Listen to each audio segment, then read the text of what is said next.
War by Percy Bysshe Shelley.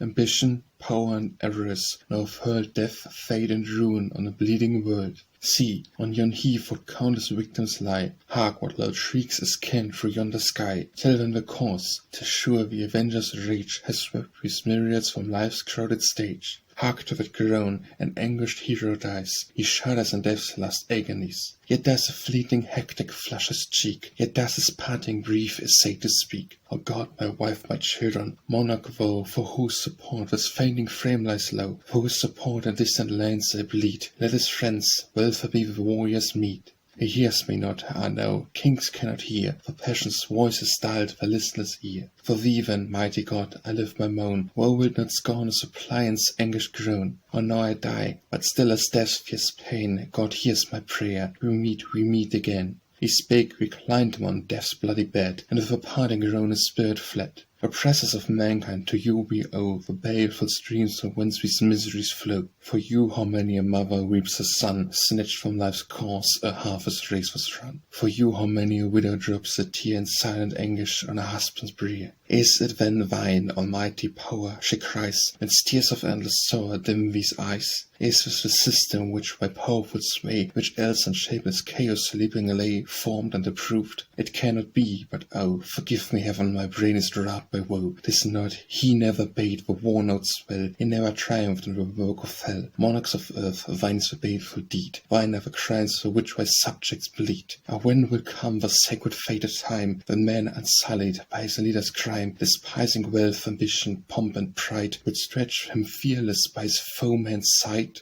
Or when will come the time when o'er the plain no more shall death and desolation reign? When will the sun smile on the bloodless field, and the stern warrior's arm the sickle wield? Not while some king in cold ambition's dreams plans for the field of death his plotting schemes, not whilst the private peak of the public fall, and one frail mortal's man that governs all.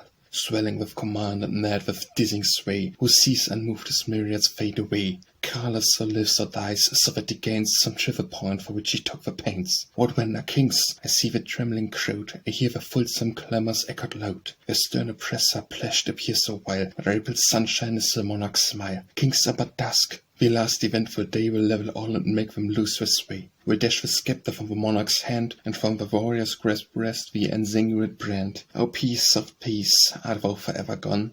Is thy fair form indeed forever flown? And love and concord hast thou slipped away, as if incongruous with thy parted sway? Alas, the fear thou hast, for none appear, now o'er the palsied earth stalks giant fear, with war and woe and terror in his train. Lightning he pauses on the embattled plain, then speeding swiftly o'er the ensanguined heath, has left the frightful work to hell and death. Seek our ruin jerks his bloody stained car, he scans the battle's carnage from afar. Hell and destruction mark his mad career, he tracks the rapid step of hurrying fear. Whilst ruined towns and smoking cities tell that thy work, monarch, is a work of hell. It is thy work. I hear a voice repeat, shakes the broad bases of a blood-stained seat, and at the orphan's side the widow's moan totters the fabric of her guilt-stained throne. It is thy work, O monarch. Now the sound fainter and fainter, yet is borne around, yet to enthusiast ears the murmurs tell that heaven, indignant at the work of hell, will soon the hated cause remove, which tears from earth peace, innocence, and love.